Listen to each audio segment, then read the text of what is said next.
عارف خورشید کے اور میرے تعلقات بہت قدیم ہیں، بلکہ ہم دونوں کی کتابیں بھی ساتھ آئیں۔ اور ایک بات میں آپ کو بتا دوں کہ عارف میں اور میرے میں ایک ایسی انڈرسٹینڈنگ تھی جس میں حسد نہیں تھا۔ اگر وہ افسانہ لکھتا تو پہلے مجھے سناتا، اور میں جو بھی مشورہ دیتا وہ اس کو قبول کرتا۔ میں اگر کوئی افسانہ لکھتا تو میں عارف کو سناتا، اور عارف جو بھی مشورہ دیتا میں اس کو قبول کرتا۔ اگر اس پر کوئی تنقیدی مضمون آیا تو وہ دیکھ کر مجھے جلن نہیں ہوتی تھی بلکہ خوشی ہوتی تھی۔ اسی طرح میرے پر اگر کوئی تعریفی مضمون یا تنقیدی مضمون آتا تو عارف بھی اس پہ اتنا ہی خوش ہوتا کہ جیسے یہ مضمون اس پر آیا ہو۔ یہی وجہ ہے کہ ایک ہی صنف کے لکھنے والے ہم دونوں ہونے کے باوجود ہم میں کبھی دشمنی نہیں ہوئی، ہم میں کبھی جلن کا جذبہ پیدا نہیں ہوا، اور ہم نے ساتھ ساتھ منزلیں طے کی، اور جہاں تک بھی ہم پہنچ سکے ساتھ ساتھ ہی پہنچے۔ یہ تو میں نے سوچا بھی نہیں تھا کہ ایک ایسا وقت بھی آئے گا کہ عارف ہم سے بچھڑ جائے گا اور ہم اس کی یاد میں، اس کی غیر موجودگی میں اس کے فن پر باتیں کریں گے۔ بہرحال یہ تو کرنا ہی ہے اور کرنا ہی چاہیے۔ ہم لوگوں نے بہت دنوں سے یہ سوچ کے رکھا تھا کہ عارف کے فن پر ایک سیمینار کریں گے، لیکن بیچ میں کووڈ آنے کی وجہ سے وہ ہمارا منصوبہ ادھورا رہا، بہت دن تک ادھورا رہا، اور آخر وہ وقت آ گیا کہ ہم اس قابل ہوئے کہ ہم ان پر کوئی سیمینار کر سکیں۔ آج عارف پر جتنے مضامین پڑھے گئے ان کو سن کر بے حد خوشی ہوئی کہ ہر مضمون عارف کی تعریف میں، اس کی توصیف میں ڈوبا ہوا تھا۔ مجھے تو وہ دن بھی یاد ہے جب ہم لوگ نئے نئے لکھ رہے تھے اور شدید تنقید کا نشانہ عارف بنتا تھا، کیونکہ عارف شاعری بھی کرتا تھا، تو سب سے پہلا الزام تو عارف پہ یہی لگا تھا کہ اس کو شاعری کون لکھ کے دیتا ہے۔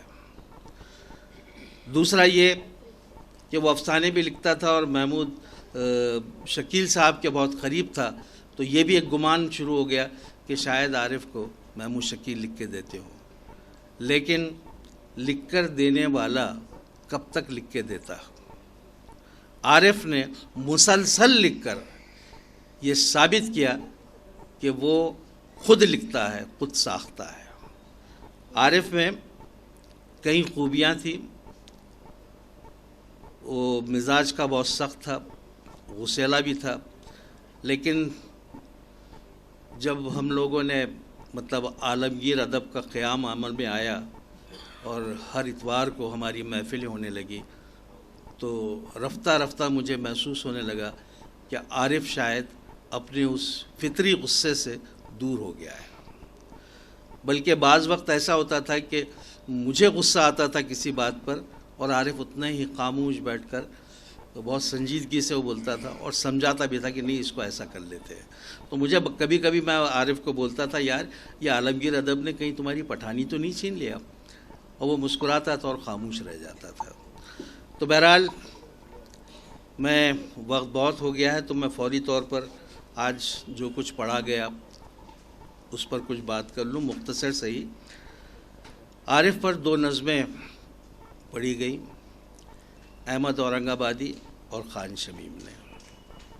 دونوں نظمیں ان کے باطن سے آواز ابھرتی تھی، ان کے صرف وہ خارجی اظہار نہیں تھا بلکہ اس کی پوری داخلیت کے ساتھ وہ نظمیں کہی گئیں، اور بڑی پر اثر نظمیں کہی گئی۔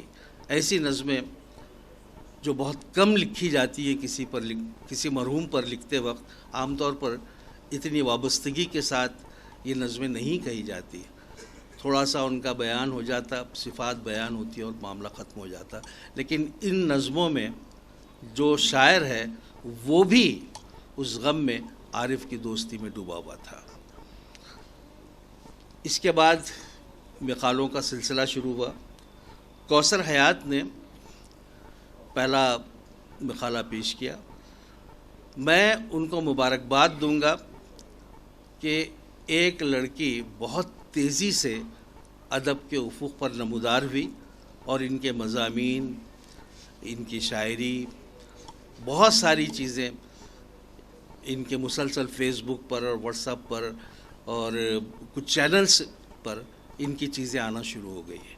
یہ ایک خوشائن بات ہے، میں ان کو مبارکباد دیتا ہوں کہ وہ جس طریقے سے اپنا کام انجام دے رہی ہیں اور جس طرح ادب میں آہستہ آہستہ قدم اٹھا رہی ہیں۔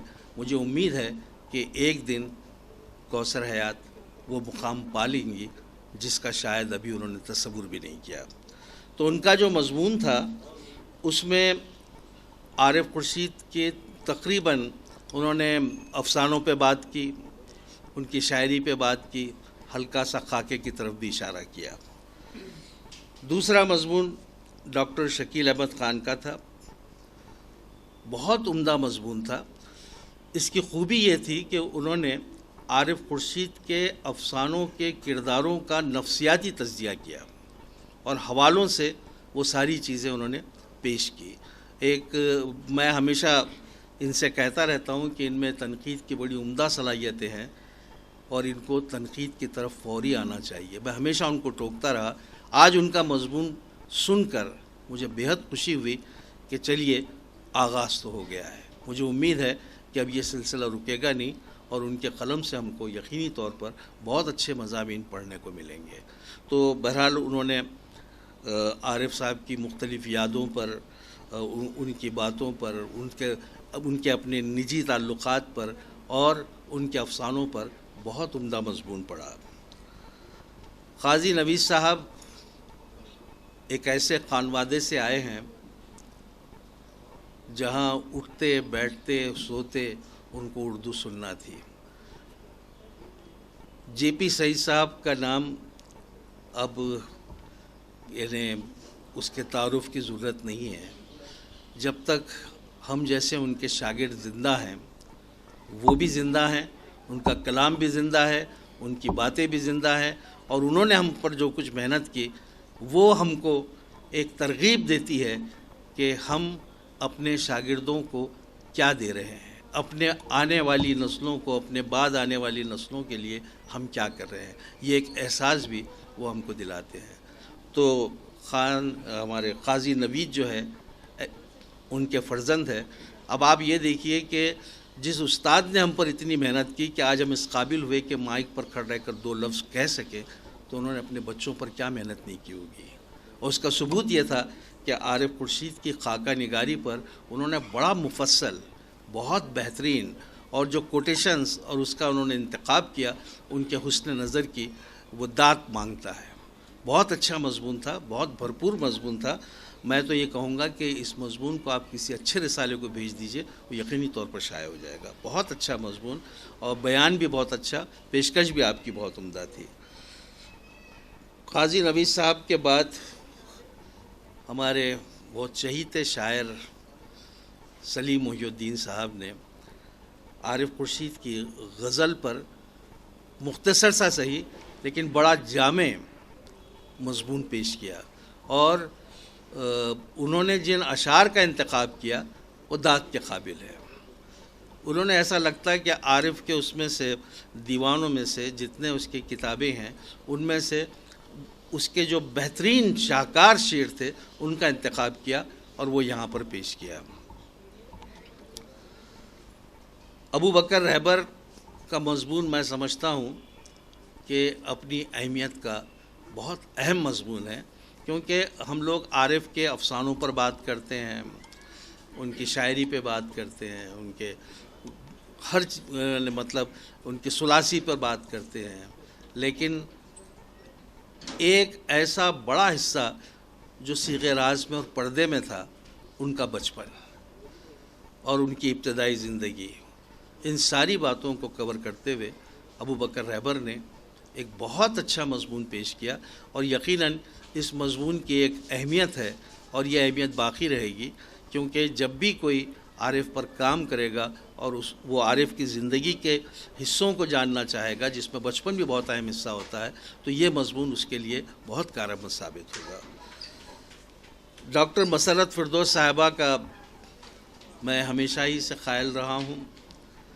کہ وہ جو بھی مضمون لکھتی ہیں بہت ڈوب کر لکھتی ہیں. ان کے پاس خود کو پروجیکٹ کرنے کا کبھی ان کے پاس احساس پیدا نہیں ہوا. وہ نہایت سادگی سے جس محفل میں بھی ان کو دعوت دی جائے وہ شریک ہو جاتی ہیں. کوئی موضوع دیا جائے اس پر لکھ کر بھی لاتی ہیں اور اچھا خاصا لکھ کر لاتی ہیں. آج بھی انہوں نے عارف خورشید کے تقریباً خاکوں پہ بات کی, افسانوں پہ بات کی, اور بہت خوبصورتی کے ساتھ انہوں نے اپنا مقالہ پیش کیا اور بہت اچھا مقالہ پیش کیا. اس کے بعد ہمارے علاقے کے اکلوتے فلم سٹار لطیف قریشی صاحب مائک پر آئے تھے, اور ظاہر ہے جو دن بھر کی تھکاوٹ تھی اس کو انہوں نے منٹوں میں تر و تازگی میں بدل دیا. ورنہ بہت مشکل ہوتی کہ شاید اعلان ہوتا کہ اب صدر صاحب کچھ بات کریں گے تو لوگ جب تک چل جاتے کہ معلوم ہے کیا بات کریں گے. لیکن انہوں نے بہرحال پوری محفل کو ایک طرح سے بیدار کر دیا, بہت اچھا کیا. اور یہ اکیلے آدمی ہیں جنہوں نے اپنے رنگ سے فائدہ اٹھایا. آپ کو حیرت نہیں ہونا چاہیے, ان کو مراٹھی فلموں میں بھی کام اسی لیے ملا کہ ان کا رنگ کالا تھا. بہرحال آج کا یہ سیمینار میں سمجھتا ہوں کافی کامیاب عمدہ سیمینار تھا, اور جن لوگوں نے عارف پر لکھا, بہت دل کھول کر لکھا اور بڑی فراغ دلی سے لکھا, اس کی خوبیوں پر, اس کی اچھائیوں پر, اس کے فن پر, اس کی ذات پر, اس کے تمام چیزوں کا احاطہ کیا. میں آپ سب کو دلی مبارکباد پیش کرتا ہوں اور آپ تمام کی اس سماع خراشی کا شکریہ ادا کرتا ہوں. بہت بہت شکریہ.